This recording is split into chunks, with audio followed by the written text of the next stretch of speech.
Assalamualaikum warahmatullahi wabarakatuh. Salam sejahtera bagi kita semua. Perkenalkan, kami dari kelompok 4 PBO Praktikum kelas I2 dengan dosen pengampu Bapak Farid Effendi akan mempresentasikan mengenai tugas PBO Praktikum. Sebelumnya, kami akan memperkenalkan anggota kelompok kami, dimulai dari saya sendiri, Intern Bajaril Tami dengan NIM belakang 021. Dan saya Dinda Salsabila Yaswi dengan NIM akhir 024. Saya Muhammad Rizal Bagus, biasa dipanggil Ubean dengan NIM 71. Saya Hanif Safia Rahman dengan NIM akhir 077.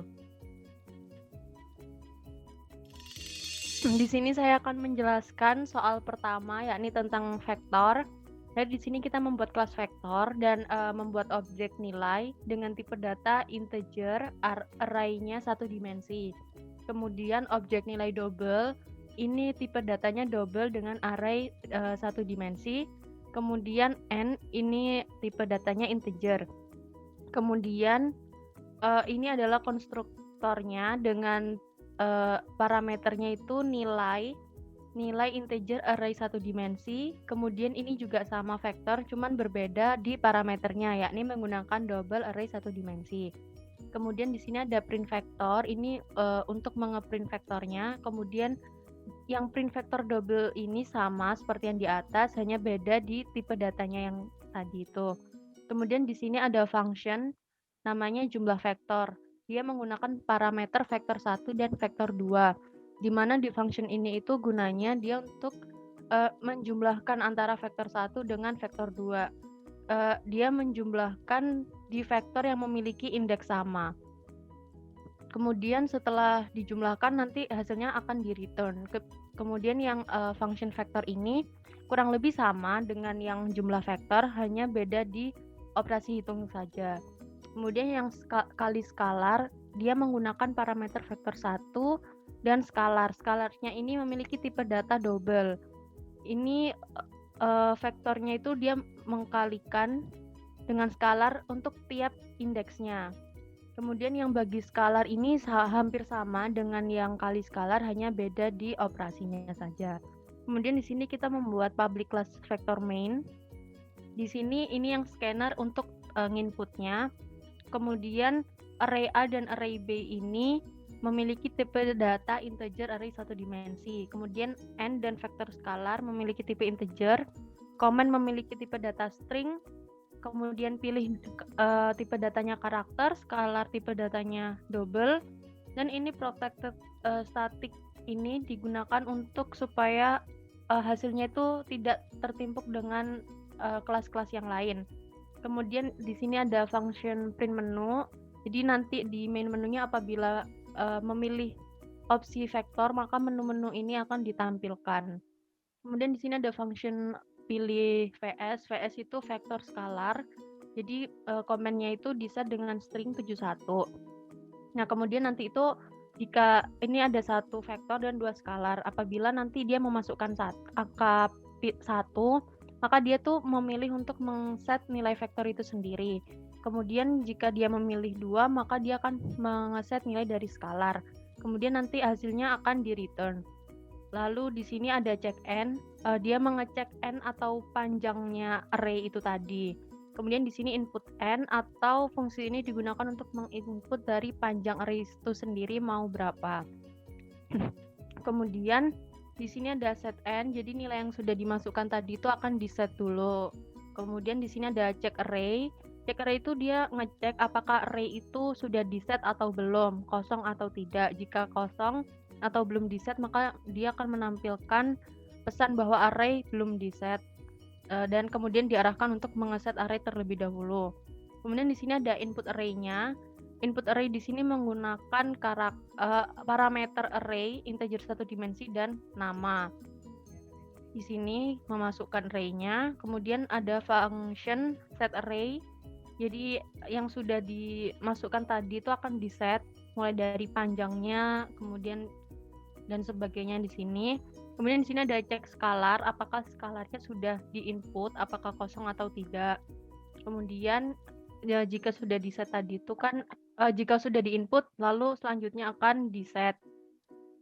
Lalu setelah di set skalar itu akan dicetak. Jadi akan kayak ditampilin kembali skalarnya. Kemudian ada kredit dan ada cetak vektor. Cetak vektor itu dia untuk mengeprint atau mencetak vektor tadi yang sudah dimasukkan. Now vektor itu untuk menampilkan apakah vektor sekarang posisinya itu udah di set apa belum. Kemudian pilih vektor. Jadi waktu function kali skalar dan bagi skalar itu kan salah satu vektornya akan dikalikan. Nah, di sini tuh tujuannya untuk dia itu memilih vektor A atau B yang akan dikalikan dengan skalar.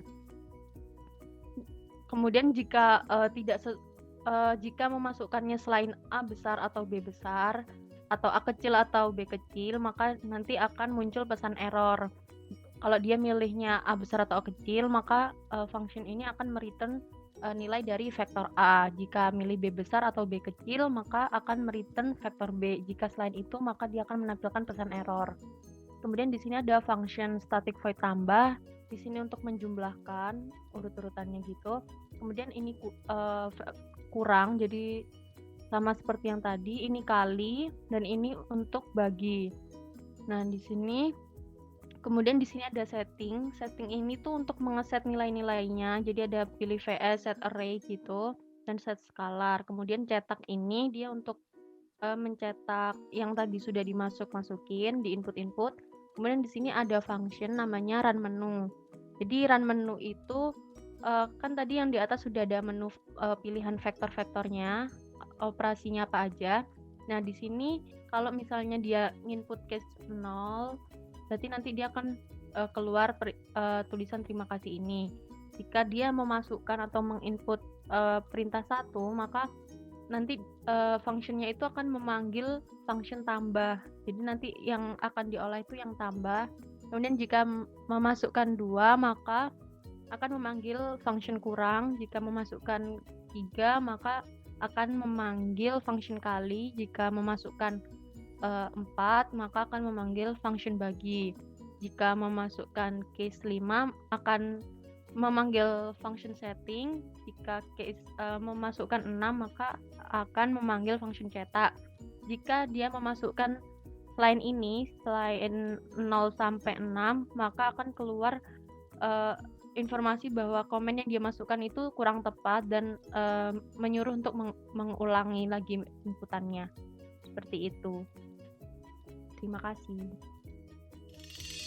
Selanjutnya, saya akan menjelaskan mengenai nomor 2, yaitu tentang kelas matriks, di mana nomor 2 ini merupakan soal tentang array 2 dimensi yang banyaknya elemen di setiap barisnya itu sama. Jadi, di sini dapat kita lihat terdapat kelas matriks, yang dimana terdapat objek nilai dengan tipe data integer array 2 dimensi. Lalu ada objek nilai D dengan tipe data double array 2 dimensi. Selanjutnya di sini ada konstruktor public matrix dengan parameter matriks tipe data integer 2 array 2 dimensi. Ini konstruktornya. Selanjutnya juga terdapat public matrix parameter matriks namun dengan tipe data yang berbeda, yaitu di sini dengan tipe data double array 2 dimensi. Selanjutnya di sini ada function public void print matrix. Di sini menggunakan overloading di mana yang ini tidak terdapat parameternya, sedangkan yang public void print matrix yang di sini terdapat parameter matriks 1 dengan tipe data kelas matriks itu sendiri. Di sini untuk print matriksnya. Selanjutnya juga ada public void print matrix D. Di sini untuk matriks D di mana dia nilai dari matriks D ini double, yaitu bilangan berupa bilangan desimal. Di sini juga terdapat 2, yaitu yang satunya tidak terdapat parameter, sedangkan yang satunya terdapat parameter matriks 1 dengan tipe data kelas matriks itu sendiri. Lalu di kelas matriks ini terdapat 2 function mengenai yang pertama adalah public matrix jumlah matriks. Di sini untuk menjumlahkan 2 matriks, sehingga di sini ada 2 parameter matriks 1 dan matriks 2. Di sini dapat kita lihat di sini terdapat looping for untuk baris dan kolom, sehingga di sini hasil array hasilnya nanti berupa penjumlahan dari kedua matriks, di mana menjumlahkan matriks dengan indeks yang sama. Lalu nanti akan di return nilai hasilnya. Selanjutnya juga di sini juga ada function kurang matriks. Kurang lebih ini sama dengan yang jumlah matriks, namun yang di sini berbeda di operasi hitungnya. Kurang matriks merupakan nanti hasilnya yaitu pengurangan antara kedua matriks tersebut. Lalu nanti juga hasilnya akan di return. Seperti itu. Baik, di sini saya akan melanjutkan presentasi dari teman saya, di mana soal selanjutnya yaitu membahas mengenai kelas array 2 dimensi beda elemen. Yang pertama, kami membuat objek array dengan tipe data integer array 2 dimensi. Selanjutnya ada objek array D dengan tipe data double array 2 dimensi. Lalu ada objek baris dengan tipe data integer, dan objek kolom dengan tipe data integer array 1 dimensi. Selanjutnya kami membuat konstruktor dengan nama parameter array dengan tipe data integer array 2 dimensi. Lalu kami menggunakan function for di sini untuk menghitung panjang kolom tiap barisnya. Di sini juga kami membuat konstruktor array 2 dimensi beda elemen dengan parameter array dengan tipe data double array 2 dimensi. Kami juga menggunakan function for yang berfungsi untuk mencari panjang kolom tiap barisnya. Setelah itu kami membuat function, dua jenis function, itu public void print array tanpa parameter dan juga public void print array dengan parameter array 2 dimensi array 1. Setelah itu masuk operasi. Di sini kami menggunakan operasi penjumlahan dan pengurangan, di mana kami membuat function jumlah array dengan parameter array 1 dan array 2. Kami menggunakan fungsi for untuk melooping, di mana di sini I itu merupakan baris dan juga J sebagai kolom. Dan begitu juga dengan operasi pengurangan. Operasi ini akan berhasil jika panjang matriks, ukuran matriks itu baik panjang kolom maupun baris itu sama. Setelah itu akan di return, nilai dari penjumlahan maupun pengurangan itu akan mengembalikan hasil. Baik, sekian dari saya. Presentasi akan dilanjutkan oleh teman saya. Terima kasih. Nah, di sini saya akan melanjutkan untuk presentasi dari teman saya tadi. Di sini nomor 4 itu kita diminta untuk membuat kelas di mana array 3 dimensi dengan jumlah elemen yang sama.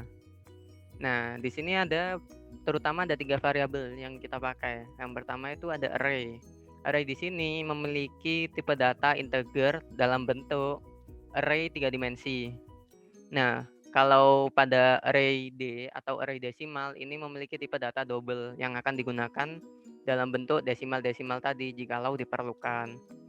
Sedangkan urdu di sini untuk menyimpan mulai dari panjang array, terus kolom, dan juga kelompok. Di sini kami menyebutnya kelompok untuk XYZ-nya. Kemudian ada konstruktor. Konstruktor di sini kita menggunakan overloading. Yang pertama itu dengan tipe datanya integer. Yang kedua itu untuk double. Nah, double tadi ya untuk desimal ini tadi. Dan untuk dalam codingannya itu sama, hanya untuk mengset nilai-nilai variabel private ini. Kemudian ada print array. Print array di sini ya berfungsi dalam mencetak array-array itu tadi. Di overloading juga. Yang pertama, jika tanpa parameter itu akan mencetak array self-nya itu sendiri atau punyanya objek itu sendiri. Sedangkan kalau dengan parameter itu akan mencetak parameternya. Kemudian di sini ada juga yang disebut dengan jumlah array function dengan kurang array function, di mana nanti akan mereturn dalam bentuk objek array 3 dimensi sama atau kelasnya itu sendiri. Parameternya ada 2. Di sini ada array 1 dengan array 2. Dan objeknya itu dengan tipe array 3 dimensi sama atau kelasnya itu sendiri. Nah, di sini kita membuat objek hasilnya dengan tipe data yang sama, integer dan array 3 dimensi bentuknya. Kita new objeknya, kemudian dengan panjang sesuai ordonya itu tadi yang telah sesuai dengan konstruktor. Kemudian kita gunakan for looping 3 kali untuk menentukan indeks mereka masing-masing. Nah, nanti dioperasikan pada variabel hasilnya itu sesuai dengan indeksnya itu penjumlahan dari array 1 dengan array 2-nya. Kemudian kita return objeknya itu kembali dalam bentuk array 3 dimensi sama. Berlaku juga untuk pengurangan. Pengurangan di sini hanya berbeda pada operasinya. Yang pertama tadi penjumlahan menggunakan plus atau penambahan, sedangkan kalau pengurangan di sini menggunakan min atau pengurangan itu sendiri. Sekian. Kemudian akan saya lanjutkan untuk main kelasnya. Main kelasnya ini menggunakan identifier public dengan nama kelasnya itu sama dengan nama file, yakni matrix main, karena kebetulan dalam pembuatannya itu pada tugas main matrix. Kemudian dalam di sini cukup banyak function ataupun objek-objek yang bersifat statik ataupun identifier yang lain di sini berfungsi agar mempermudah pada main class tadi, sehingga pada main class hanya terjadi simple seperti ini. Dan di sini saya akan menjelaskan beberapa pada tipe-tipe statik yang telah kami buat. Yang pertama itu ada scanner. Scanner di sini berfungsi untuk merekam input data yang diberikan oleh user dengan menggunakan identifier statik biar bisa langsung dipakai kepada function-function yang lain. Kemudian final di sini sendiri agar nama dari objeknya ini tidak akan berubah-ubah nantinya. Ada juga protected static untuk variabel matrix, array, dan comment. Di sini agar tidak nilai dari matrix, array, comment itu tidak tertimpa satu sama lain. Begitu. Kemudian di sini kenapa kita set dengan 4? Itu cuman untuk mengidentifikasi kelompok 4 gitu. Ada juga variabel dengan tipe statik, ada dengan objeknya matrix, array 2 dimensi beda elemen, array 3 dimensi sama, dan integer itu sendiri. Ini kita gunakan untuk mendukung operasi-operasi yang akan kita gunakan nanti. Di sini kenapa kita gunakan integer dalam bentuk i besar atau bilangan variabel primitif, biar kita dapat mengidentifikasi juga dia itu telah di-set apa belum. Jadi kita set pertamanya itu 0 atau bisa dibilang belum di-set begitu. Nah, untuk function-function tipe statik yang telah kami buat, di sini yang pertama ada print menu. Print menu utama lebih tepatnya. Di sini untuk mengprint atau mencetak menu utama yang akan tampil pada program kita nanti. Ya, seperti ini dapat dilihat ada komen-komennya mulai 1 sampai 5, di mana 5 nanti adalah keluar dan openingnya adalah tugas 6 itu sendiri. Kemudian ada untuk menu matriksnya. Menu matriks di sini untuk mencetak apabila user tadi memilih dengan objek matriks itu sendiri atau kelas matriks. Kemudian akan tampil menu seperti ini untuk melanjutkan komen-komen yang ingin dilakukan oleh user. Kemudian ada check matrix. Check matrix di sini digunakan untuk mengcek apakah matriks 1 atau matriks 2 itu telah dibuat oleh user. Nah, jikalau belum, itu nanti akan memberikan informasi atau mencetak matriks A dan B itu belum di-set secara lengkap dan user diminta untuk menginput dengan merun set matrix. Nah, set matrix di sini dilanjutkan dengan mencek baris, cek kolom. Nah, cek baris, cek kolom ini untuk mencek apakah baris itu telah diinput oleh user atau belum. Cek kolom, apakah kolom itu telah diinput oleh user juga atau belum. Ya, konsepnya seperti sama kayak tadi, cek matriks ataupun apa itu cuman untuk mencek apakah variabel ini itu telah diinputkan oleh user atau belum. Kalau belum, nanti akan diminta untuk men-set atau menginput. Nah, di sini matriksnya yang tadi awal variabelnya itu matriks ini bersifat integer array 2 dimensi, kita bikin sesuai dengan baris dan kolom yang telah diinputkan oleh user.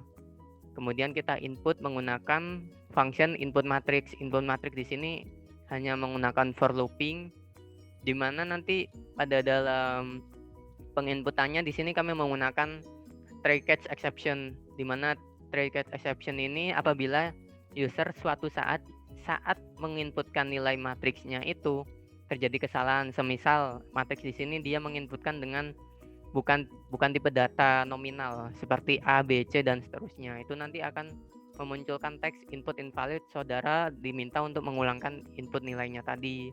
Begitu. Kemudian nanti setelah di-input akan dicetak lagi matriks A telah di-set dengan nilai bla bla bla.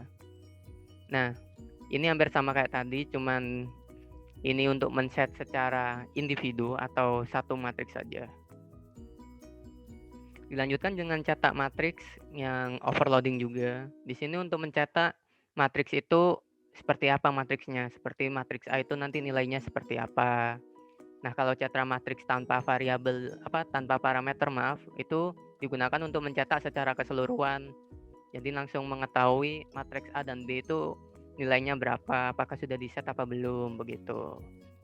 Nah, di sini ada lagi yang namanya matriks tambah, matriks kurang, matriks setting, dan matriks cetak.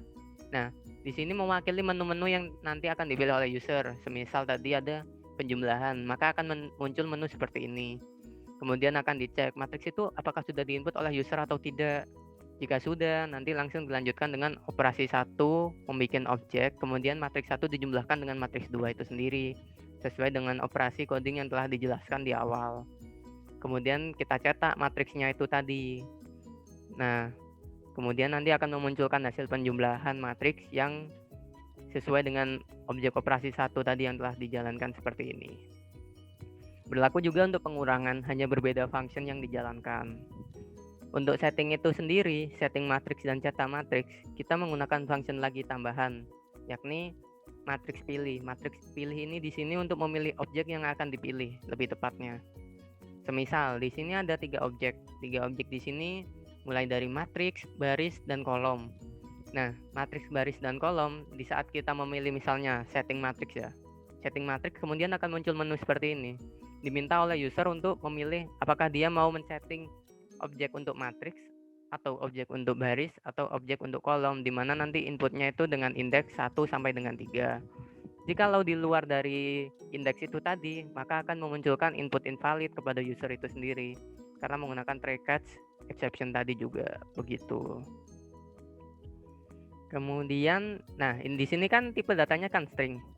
Nah, itu kita casting ke dalam bentuk integer saat nge-returnnya biar sesuai dengan ini tadi pilihan kan di sini kan integer. Nah, integer.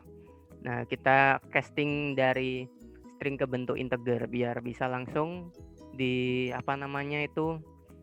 dikomparasikan dengan nilai-nilai 1 2 3 ini. Nah, jika 1 2 3 semisal pada setting matriks itu nanti jikalau user memilih 1, maka nanti akan mengerun set matriks itu tadi, mengset ulang nilai matriksnya. Jikalau baris atau kolom juga sama, akan menginput nilai baris secara berulang dan input kolom untuk nilai kolom. Sedangkan cetak juga sama, hanya berlaku untuk mencetak matriks, baris, dan kolom, begitu. Nah, sedangkan untuk run matriks di sini, run matriks itu untuk mengerun menu-menu itu tadi, biar secara keseluruhan dapat di-run. Nah, yang pertama itu kita print menunya. Kemudian kita while looping untuk merekam komen dari user itu sendiri biar tidak sekali jalan itu langsung keluar pada programnya. Jadi kita while looping, dimana apabila user nanti menginputnya nilai 0, itu nanti baru akan keluar dari program itu sendiri. Nah, apabila 0 nanti akan memunculkan terima kasih. Apabila user menginputkan angka 1, 2, dan 3, dan 4, itu nanti akan dilanjutkan dengan function matriks tambah, matriks kurang, matriks setting, dan matriks cetak secara berurutan. Jika di luar itu semua, nah fungsi default itu di sini untuk mencegah user di luar indeks yang kita minta tadi, di mana nanti akan menginformasikan komen yang dilakukan oleh user itu tidak tertera, sehingga diminta untuk mengulangi begitu. Kurang lebih sama untuk menu 2 dimensi. Menu 2 dimensi ini beda elemen ya untuk informasi, dan untuk 3 dimensi ini dengan elemen yang sama. Dan konsep dari fungsi-fungsinya itu sama semua, mencek datanya sudah diinput apa belum, terus menginputkan datanya yakni array itu sendiri, kemudian men-set array-nya dengan overloading juga, yang dimana ini untuk satu array yang di-set dan ini untuk kedua array-nya. Kemudian mencetak array-nya juga secara overloading dengan parameter ataupun tanpa parameter. Kemudian untuk operasi-operasinya juga ada tambah, kurang, setting, cetak, dan pilih di sini ya sama kayak tadi untuk memilih objeknya itu sendiri. Berlaku juga untuk 3 dimensi. 3 dimensi di sini perbedaannya hanya pada pilih objeknya itu sendiri. Pilih objeknya di sini 3 dimensi itu ada 4. Yang pertama itu array, baris, kolom, dan kelompok. Kelompok di sini untuk indeks Z itu sendiri. Begitu. Nah, Di awal kan tadi sempat kesebut yang ada namanya baris. Cek baris di sini ya untuk mencek apakah baris itu masih dalam kondisi null atau tidak, atau sudah diisi oleh user atau belum. Jikalau belum, nanti akan diinfokan panjang baris di sini belum di-set oleh user. Silahkan set terlebih dahulu, kemudian mengeran input baris. Nah, baris di sini nanti akan diinisiasi dengan nilai 0 terlebih dahulu, kemudian ada try catch exception untuk mengatasi input user yang apabila salah tipe data. Nah, kemudian di sini barisnya kan apabila di sini kan tipe data nominal kan bisa di bawah dengan 0 atau negatif, dapat kita sebut negatif ataupun 0. Jika user menginputkan angka negatif atau 0 itu sendiri, nanti akan merusak programnya. Nah, di sini dicegah dengan apabila user menginputkan angka di bawah 0 atau sama dengan 0, itu nanti angkanya akan dianggap tidak normal. Nah, user nanti diminta untuk menginput ulang, begitu. Ya, kurang lebih sama untuk cetak baris juga untuk mencetak nilai baris itu sendiri. Jikalau sudah di-set nanti akan dicetak nilai barisnya itu berapa, jikalau belum nanti akan dicetak dengan tertera keterangan belum di-set, begitu. Berlaku juga untuk variabel kolom, dan di sini ada kolom array cukup berbeda soalnya pada kolom matriks untuk array 2 dimensi beda elemen, di situ kan panjang kolom pada setiap baris kan beda-beda. Makanya di sini dibuatkan function input kolom array di mana nanti panjang kolom pada setiap baris array 2 dimensi yang elemennya berbeda-beda itu. Berlaku juga untuk cetak kolom, cek kelompok, dan input kelompok, begitu. Nah, pada main programnya di sini atau ya main program pada kelasnya itu kita akan print menu utama tadi. Print menu utama ya opening di awal tadi yang dimana akan memberikan tugas 6 dan komen-komen 1 sampai 5 ini. Nah, apabila memilih nomor 5 itu nanti akan memunculkan terima kasih seperti ini dan well-nya akan tertutup, begitu. Apabila memilih 1 akan mengeran vektor main dan run menu. Nah, pada kasus vektor ini karena pada awalnya kan pada tugas PBO teori di sini kan vektor itu tugasnya berbeda. Jadi pada tugas sebelumnya.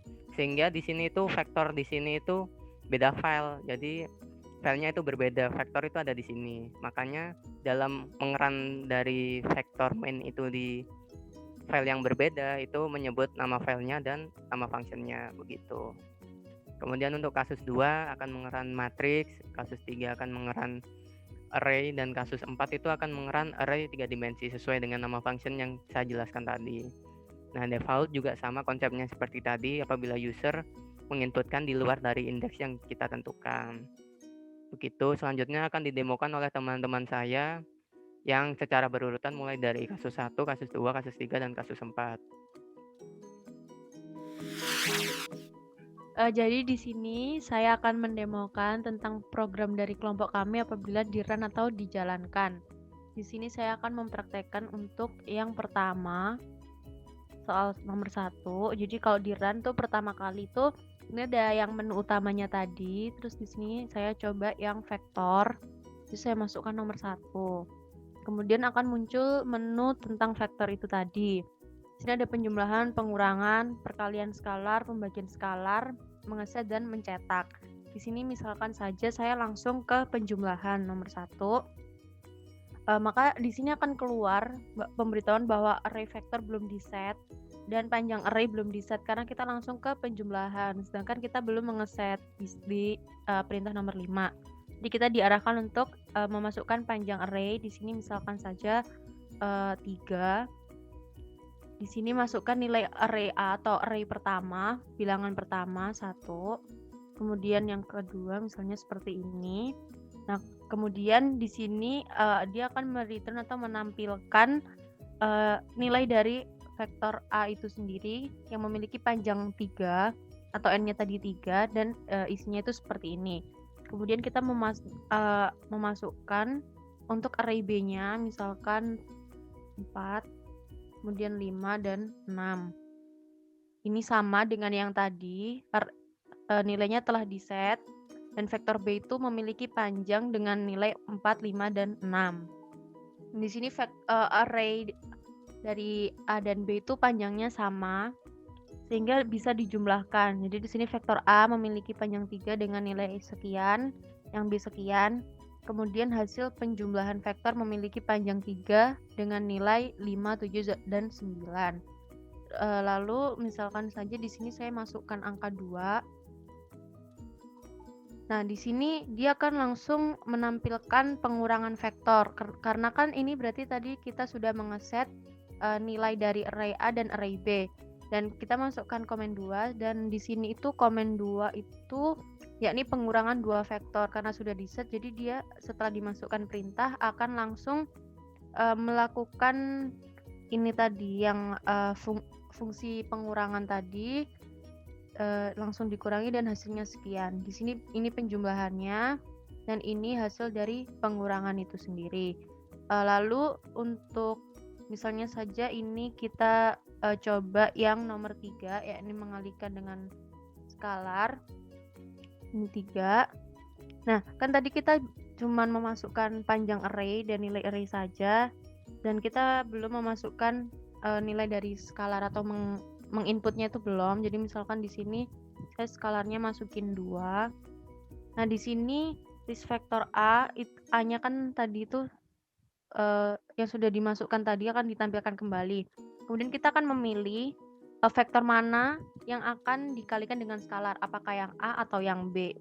Ini saya masukkan yang A.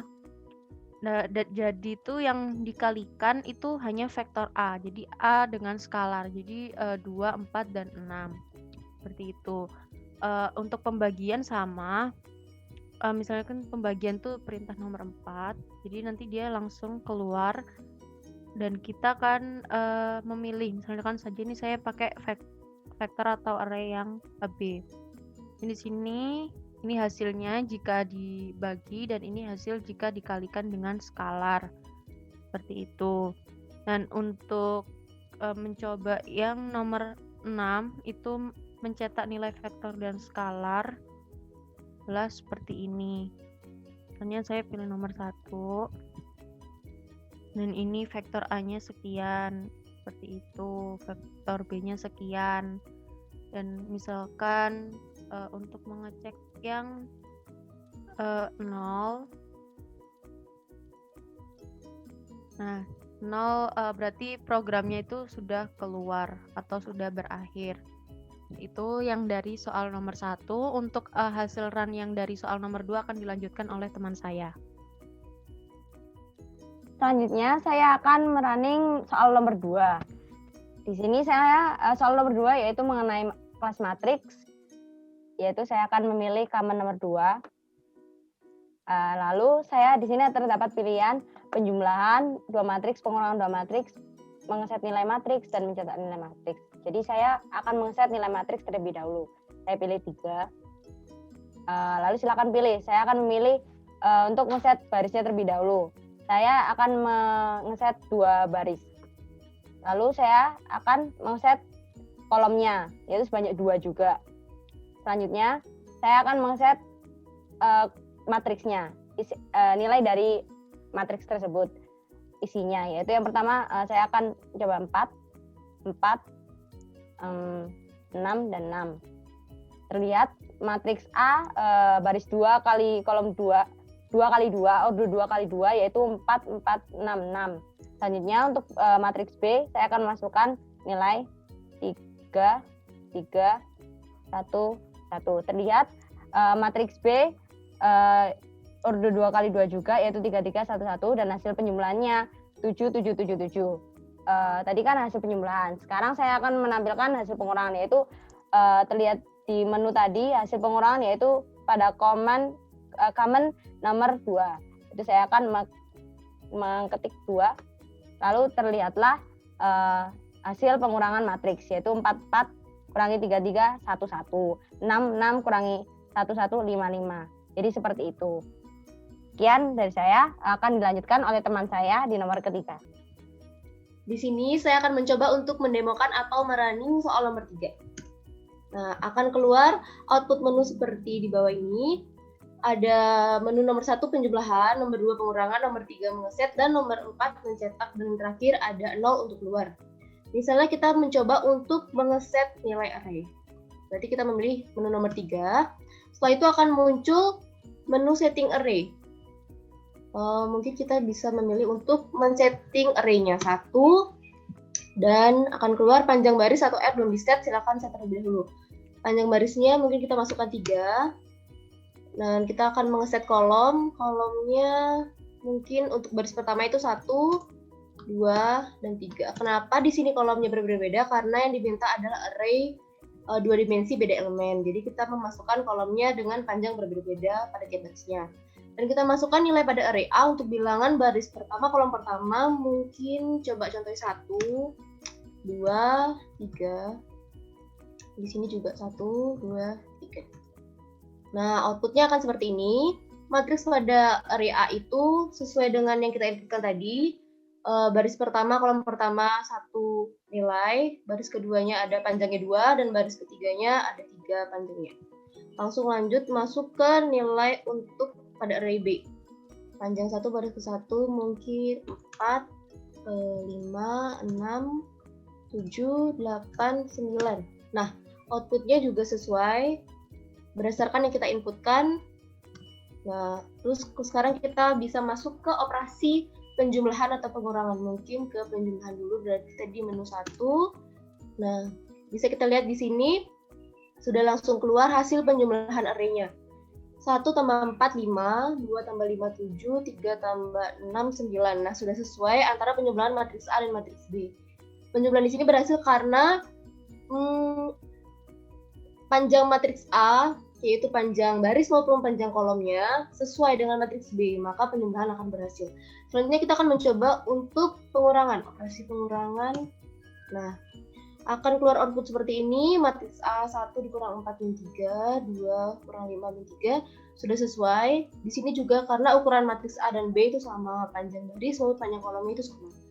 Selanjutnya, karena udah semua, mungkin kita terakhir untuk mencetak nilai.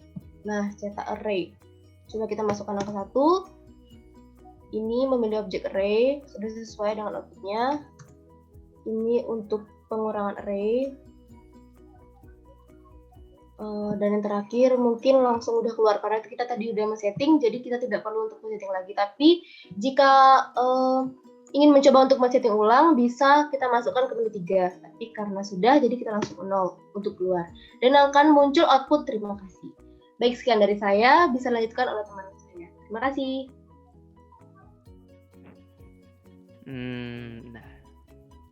Nah, di sini saya akan melanjutkan untuk menemukan pada soal nomor 4. Di sini kan soal nomor 4 tadi kelas array 3 dimensi dengan elemen yang sama. Mohon maaf di sini ada kesalahan tulis. Nah, kita run aja langsung pada kelas nomor 4 di sini 3 dimensi. Kemudian akan ditampilkan menu pada array 3 dimensi seperti yang saya jelaskan tadi. Akan muncul array 3 dimensi, menunya ada 1 sampai dengan 4, kemudian kembalikan 0 untuk keluarnya. Nah, di sini kita coba untuk mencetak nilai array, apakah bisa atau tidak. Kita coba kita cetak nilai array-nya, yakni tekan nomor 1. Nah, apabila array-nya belum belum di-set, maka nanti akan memunculkan informasi bahwa array A dan B itu belum di-set. Nah, sekarang kita coba untuk meng-set variabel-variabel yang lain. Semisal untuk variabel, kita coba kolom ya. Nah, kita coba masukkan kolom untuk ukuran yang kecil saja sebagai contoh, semisal 2. Nah, panjang kolom telah di-set dengan nilai 2. Kemudian kita coba set lagi untuk nilai itunya, untuk barisnya. Kita coba untuk baris kita set juga 2. Kemudian kita coba langsung ke arah penjumlahan. Penjumlahan di sini kan komennya tadi adalah 1. Kita coba langsung masukkan 1. Nah, array A dan array B itu kan belum di-set secara lengkap. Kemudian kita diminta untuk men-set nilai dari array A dan array B ini. Nah, untuk men-set nilai A dan nilai array B itu, kita memerlukan satu variabel lagi, yakni kelompok atau Z. Nah, di sini kan tadi saya sengaja untuk tidak mengset nilai dari kelompok itu sendiri. Makanya di sini coba saya set nilainya adalah 2. Kemudian akan langsung diminta untuk menginputkan nilai array-nya. Nah, semisal di sini saya masukkan angka sederhana saja. Mungkin 1, 2, 3, 4, 5, 6, 7 dengan 8. Nah, kemudian akan dicetak array A itu dalam bentuk 3 dimensinya itu ada 1, 2, 3, 4, 5, 6, 7, 8. Mungkin di sini dalam penggambaran penggambaran array-nya kurang begitu bagus. Hanya karena di sini kemampuan yang dapat kami berikan. Kemudian untuk array B mungkin akan dibalik 8, 7, 6, 5, 4, 3, 2 dan 1. Nah, di sini array B telah diset. Sebelum melakukan penjumlahan pada codingan kami itu kita harus mencetak array yang akan kita gunakan. Nah, array A di sini kan ada 1, 2, 3, 4, 5, 6, 7, 8. Dan array B itu adalah sebaliknya. Hasil penjumlahannya yakni 9, di mana nanti baris ini ditambahkan dengan baris ini, yang nanti 8 dengan 1 hasilnya 9, 7 dengan 2 hasilnya pun juga 9. Begitu. Kemudian kita lanjutkan untuk pengurangan. Nah, pengurangan di sini karena array A dan array B telah kita set dahulu di komen 1 yakni penjumlahan, kita tidak perlu menginputkan lagi, di mana nanti akan menyusahkan user, sehingga array A dan array B tadi yang telah kita inputkan kita pakai lagi dalam pengurangannya. Nah, hasil pengurangannya itu seperti ini, di mana 1 dikurangkan dengan 8 nanti hasilnya akan menjadi negatif. Begitu. Kemudian kita coba untuk mencetak. Nilai array-nya. Nilai array-nya menjadi seperti tadi yang telah kita inputkan. Bagaimana untuk kita mengubah nilai array itu tadi? Kita masukkan nilai array. Nah, kita coba di mana untuk array A itu bilangan yang sama. Maaf, itu terlalu banyak enter. Nah, di sini array A kita set 1, 1, 1, 1 semua, dan array B-nya kita coba 2, 2. Nah, di sini kan array A dan array B kita ubah. Bagaimana nanti operasi untuk yang lain? Apakah mempengaruhi atau tidak? Kita coba. Kita cetak dulu. Apakah telah berubah atau belum? Nah, array A dan array B telah berubah. Kita coba dalam operasi penjumlahan. Apakah masih menggunakan array yang awal? Nah, dalam operasi penjumlahan kita menggunakan array yang baru, yakni 3, 3, 3 adalah hasil dari 1 ditambahkan dengan 2. Karena ini array dengan nilai yang sama, maka nanti hasilnya akan seperti ini juga. Untuk pengurangan pun juga akan sama, mungkin hanya dalam nominalnya saja yang akan berbeda, di mana 1 dikurangin 2 itu akan menjadi -1, dan seperti itu. Mungkin bisa dilakukan pada suatu yang lain seperti dengan mengedit pada baris, kolom, kelompok, dan sebagainya, seperti itu. Tapi mungkin bisa di lain waktu karena akan cukup panjang apabila didemokan hingga perubahan-perubahan pada setiap variabelnya. Jadi menurut saya akan saya akhiri begitu pada kelas array 3 dimensi atau soal nomor 4. Sekian dari kami. Kurang lebihnya mohon maaf. Kami mengucapkan terima kasih. Wassalamualaikum warahmatullahi wabarakatuh. Terima kasih, sampai jumpa. Semangat, sehat-sehat. Dadah.